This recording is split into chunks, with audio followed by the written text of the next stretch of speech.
नमस्कार दोस्तों, मेरा नाम है प्रदीप चौहान।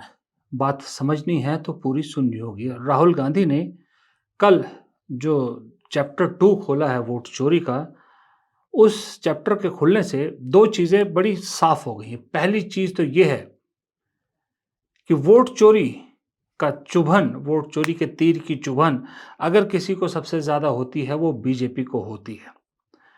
चुनाव आयोग बीजेपी के इशारों पर काम कर रहा है, सरकार के इशारों पर काम कर रहा है। इसका शक तब पुख्ता हो जाता है जब राहुल गांधी सवाल और आरोप दोनों चुनाव आयोग और मुख्य चुनाव आयुक्त पर लगाते हैं, लेकिन जवाब देने बीजेपी उतरती है, जबकि बीजेपी का वो नाम तक नहीं लेते। तो ये दोनों चीज़ों को बहुत पुख्ता राहुल गांधी ने कल दूसरी बार कर दिया। तीसरी चीज़ जो अहम है, जिसके बारे में ज़िक्र करना ज़रूरी है, वोट चोरी के अलावा भी, वो ये है कि राहुल गांधी ने ये वोट चोरी का मुद्दा ऐसा मुद्दा उठाया है जो धीरे-धीरे बीजेपी के गले की फांस बन रहा है।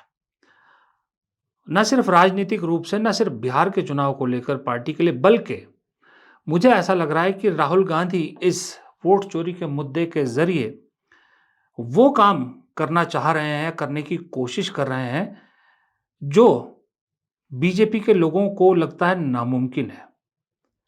और वो काम है एनडीए में फूट डालना। जी हाँ, एनडीए में फूट डालना मैं क्यों कह रहा हूँ? वो इसलिए, अगर आप ध्यान से देखें, 7 अगस्त की प्रेस कॉन्फ्रेंस हो या कल की प्रेस कॉन्फ्रेंस हो राहुल गांधी के, या पीपीटी प्रेजेंटेशन, जो भी आप कहें, दोनों बारी सवाल उठे चुनाव आयोग पर, बचाव करने उतरी बीजेपी। तुरंत कांग्रेस पर हमलावर हुई, चुनाव आयोग को बचाया और गोदी मीडिया ने उसका साथ दिया। लेकिन दोनों ही बार एनडीए के घटकों में से किसी ने इस पर रिएक्शन नहीं दिया। ना चंद्रबाबू नायडू कुछ बोले, ना नीतीश कुमार बोले, ना पासवान बोले, चिराग पासवान बोले, ना अजीत पवार बोले, ना शिंदे बोले। किसी ने कोई रिएक्शन नहीं दिया। इसका मतलब क्या है? क्या एनडीए के घटकों को भी लग रहा है कि राहुल गांधी की बात में दम है? या उन्हें यह डर सता रहा है कि सही में अगर बीजेपी को अभी नहीं रोका, तो कल को उनके साथ भी यही खेल होगा जो अभी विपक्ष की दूसरी पार्टियों के साथ हो रहा है? क्या इस डर से एनडीए के घटक चुप बैठे हैं कि अगर राहुल गांधी इस मुद्दे को उठा के किसी मुकाम तक पहुंचाते हैं, तो वो भी बहती गंगा में हाथ धो लेंगे? अभी तो खामोशी है, लेकिन अगर राहुल गांधी, जब वो कह रहे हैं कि हाइड्रोजन बम तो अभी आना बाकी है, जब वो खुलासा करेंगे, तो क्या राहुल गांधी मजबूर कर रहे हैं कि एक दिन एनडीए के घटकों को जुबान खोलनी पड़ेगी? और जुबान खोलेंगे, अगर तो पक्ष में खोली, तो अपने आप गुनाहगारों की लिस्ट में शामिल हो जाएंगे। यानी कि जो बीजेपी गड़बड़ कर रही है, जो बीजेपी कांग्रेस आरोप लगा रही है कि चुनाव आयोग उनके लिए काम कर रहा है, उसका फायदा इन दलों को भी मिल रहा है, तो उनकी राजनीति पे फर्क पड़ता है। और अगर चुप रहते हैं, तो भी सवाल उठता है कि भाई, चुप रहने वाला यानी गुनाह में शामिल है। तो ऐसे में उन्हें बोलना जरूरी है, और बोलेंगे तो पोल खोलेंगे। जैसे 11 साल से बीजेपी एक बंद मुट्ठी बन के बैठी थी, जिसके अंदर कोई दरार किसी को नजर नहीं आती थी, जो बीजेपी के आसपास भटकता था वो जो है उसमें में रंग जाता था उसके। लेकिन एक अमित शाह की छोटी सी गलती कि एक कॉन्स्टिट्यूशन क्लब के चुनाव में उन्होंने 2 बीजेपी के नेताओं को आपस में लड़ा दिया, और उसके बाद ऐसी पोल खुली कि बीजेपी के संगठन में या आपस में जो डिसिप्लिन की दीवार थी, उस दीवार में बहुत दरारें नजर आने लगी। ठीक उसी तरह राहुल गांधी बार-बार ये वोट चोरी का मुद्दा उठाकर एनडीए में दरार, जो अभी खामोश है, जो चुप है, उस दरार को दिखाना चाहते हैं। वो दरार एक बार सामने आ गई, तो एनडीए बिखरने में देर नहीं लगेगी। क्योंकि चंद्रबाबू नायडू हो या नीतीश कुमार हो, दोनों को मालूम है कि जब तक हम साथ हैं, तब तक ये हमारी है। जिस दिन हमसे मतलब निकल जाएगा, उस दिन वही हाल होगा जो उद्धव ठाकरे का हुआ, या वही हाल होगा जिसकी मंशा अभी नीतीश कुमार को लेकर बीजेपी पाले हुए, या यशवंत या अपना दुष्यंत चौटाला का हरियाणा में हुआ, या सुखबीर बादल का या बादल परिवार का अकाली दल का पंजाब में हुआ। वक्त रहते वो बोलेंगे, बोलेंगे, मुंह खोलेंगे तो राज खोलेंगे, जैसे मैंने पहले कहा। ये राहुल गांधी एक तरह से मजबूर कर रहे हैं एनडीए के, इसलिए एनडीए में इस वक्त इतनी खामोशी है, वरना फटाक देके एनडीए के लोग भी बीजेपी के सपोर्ट में आ जाते थे। प्रधानमंत्री की तारीफों के पुल बांधने में जो एनडीए घटक पीछे नहीं रहते, जो उपराष्ट्रपति पद के चुनाव में अपने राज्य का उम्मीदवार होते हुए चंद्रबाबू नायडू इग्नोर करते हैं, तेलुगु प्राइड की राजनीतियों को इग्नोर करते हुए बीजेपी का साथ देते हैं, वो इस मामले में खामोशी अपनाए हुए हैं। दूसरी तरफ विपक्ष इस सारे मामले में राहुल गांधी के साथ खड़ा नजर आ रहा है। मैं इंडिया गठबंधन की बात नहीं कर रहा, समूचे विपक्ष की बात कर रहा हूं। तेजस्वी यादव का ये ट्वीट देखिए। तेजस्वी यादव कहते हैं कि आप किसी की राजनीतिक विचारों से असहमत हो सकते हैं, लेकिन जो वोट चोरों को लड़ने की कोशिश कर रहा है, कम से कम उसका अगर समर्थन नहीं कर सकते हैं तो उसका विरोध भी ना करें। ये बहुत बड़ी बात तेजस्वी यादव कह रहे हैं।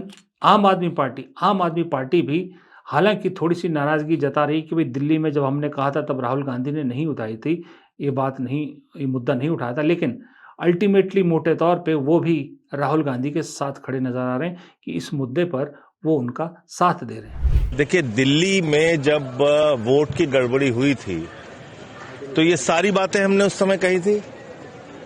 छोटे छोटे घर में 25-25 वोट बने थे, हमने प्रमाण दिया था। हमने दिल्ली के अंदर प्रमाण दिया था, केंद्रीय मंत्री के घर में 33 वोट बने थे, 25 वोट बने थे, 22 वोट बने थे, 26 वोट बने थे, पूरा आंकड़ा दिया था। दिल्ली का चुनाव घोटाला करके, फ्रॉड करके जीता गया। 42,000 वोट तो अकेले केजरीवाल जी की कॉन्स्टिट्यूंसी में कटवा दिया गया। तो उस समय ये सारी बातें जो आज राहुल गांधी जी और कांग्रेस पार्टी कह रही है, ये सारी बातें हमने उजागर किया था। तब न राहुल गांधी जी बोले, न कांग्रेस पार्टी बोली, उस समय नहीं बोले। और आज जो ये सामने पूरा मामला आया है, इससे ये बात बिल्कुल स्पष्ट हो गई है कि दिल्ली का चुनाव पूरी तरीके से फ्रॉड था, देश का चुनाव पूरी तरीके से फ्रॉड था। और अब ये जरूरत है कि पूरे देश में इसका गहराई तक पता लगाया जाए। चुनाव आयोग तो खैर संज्ञान लेगा नहीं, लेकिन अपने स्तर से जो जानकारी मिलती है उसको सामने रखा जाए।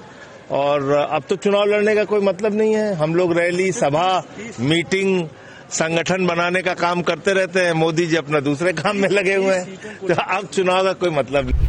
अब दरअसल ये वोट चोरी का मुद्दा और चुनाव आयोग के जरिए या अथॉरिटीज के जरिए इलेक्शन को कैसे मैनेज किया जा रहा है, इसकी परत दर परत हर चीज खुल रही है। कल जैसे मैंने बताया था, राहुल गांधी ने ऐलान किया था, बाकायदा खुद अपने उससे कहा कि उन्होंने अपनी टीम को कह रखा, जब तक ब्लैक एंड व्हाइट में पुख्ता सबूत नहीं होंगे वो मंच पर नहीं चढ़ेंगे, इस पे नहीं बोलेंगे। यानी वो जब इस पे बोलते हैं तो उनके पास पूरा बैकअप डाटा है, हर चीज का पुख्ता सबूत है। और वही वजह है कि चुनाव आयोग उनके आरोपों का जवाब नहीं दे पाता, खुल के सारी बातें सामने नहीं रख सकता। कोई कागज, कोई डाटा, इस तरह की जो है वो चीजें चुनाव आयोग सामने नहीं रख पा रहा, क्योंकि वो जानता है वो स्टिकी विकेट पे खड़ा है।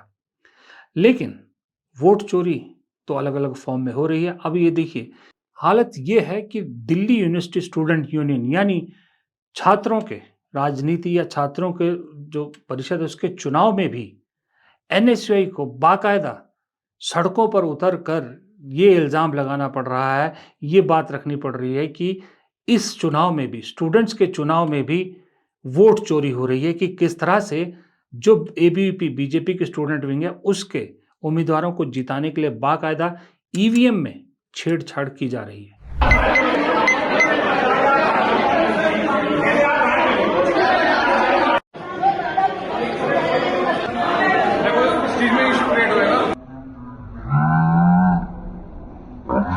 नमस्कार साथियों, मैं जोसली नंदिता चौधरी, इस साल एनएसयूआई से डूसू प्रेसिडेंशियल कैंडिडेट। मैं आज ईवीएम मशीन चेक करने आई, अंदर नहीं, ये मैम है और एक सर है जिनकी ड्यूटी लगी है। ईवीएम पे आर्यन मान के सामने हर ईवीएम पे इंक लगी है, ब्लू इंक, हर ईवीएम पे चीटिंग हो रही है। मैंने खुद जाके साफ करी है और उसके बाद में ये लोग बहाने बना रहे हैं कि ब्लाइंड स्टूडेंट्स के लिए हुआ है। हर ईवीएम पे हंसराज कॉलेज में चीटिंग हो रही है। मैं किरोड़ीमल कॉलेज में जाके आई हूँ, उसमें भी हर ईवीएम पे इंक लगी हुई थी। अब सवाल ये है कि अब तो कभी-कभी ऐसा लगता है कि बीजेपी भी अब खुलेआम चीज़ों को कर रही है, धत्ता बता रही है सिस्टम को, जब इस तरह की खबरें सामने आती है।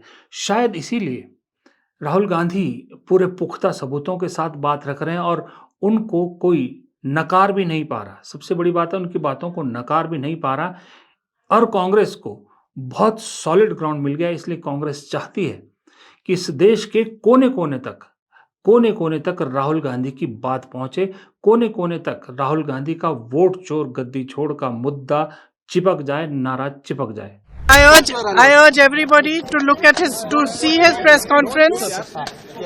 Everybody should watch his press conference because you should understand what is happening in our country and how the EC is colluding to destroy the electoral process and to challenge democracy in our country. We all need to fight for democracy, we need to fight for our constitution, we need to fight for our country. देखिए, चीज़ें एक limit तक अच्छी लगती हैं। Limit से बाहर कोई भी करोगे, कुछ भी करोगे, उसका खामियाज़ा तो भुगतना पड़ेगा, उसका पर्दाफ़ाश एक दिन होगा ही होगा और मुझे लगता है कहीं न कहीं अगर राहुल गांधी के आरोपों में दम है, तो ऐसा लगता है कहीं न कहीं बीजेपी को भी ये मालूम था कि एक दिन ये चीज़ खुलेगी, इसीलिए उन्होंने वो बिल लाया जिसमें चुनाव आयुक्तों को किसी भी कानूनी कार्रवाई से बचाने का पूरा प्रावधान है। शायद यही वजह है। लेकिन धत्ता तो बताती है अब एग्ज़ाम्पल के तौर पे जैसे कुछ यूट्यूबर्स को प्रधानमंत्री के जन्मदिन वाले दिन फरमान मिला कि अडानी पे बने वीडियो को हटाओ। बिना उनको सुने हुए एक अदालत से आदेश निकल गया, उनका पक्ष भी नहीं सुना गया। लेकिन है क्या? कानून तो ज़िंदा है ना, अब होगा क्या? हुआ ये कि दिल्ली की दूसरी अदालत ने, दिल्ली के हाई कोर्ट ने, शायद हाई कोर्ट है या कौन है, दिल्ली कोर्ट ने वो यूट्यूबर को जो आदेश दिए थे उस पर रोक लगा दी। अब हुआ क्या इससे? हुआ ये सिर्फ़ कि एक यूट्यूबर को एक दिन के लिए परेशानी हुई उनको और उन्हें अदालत का सहारा लेना पड़ा।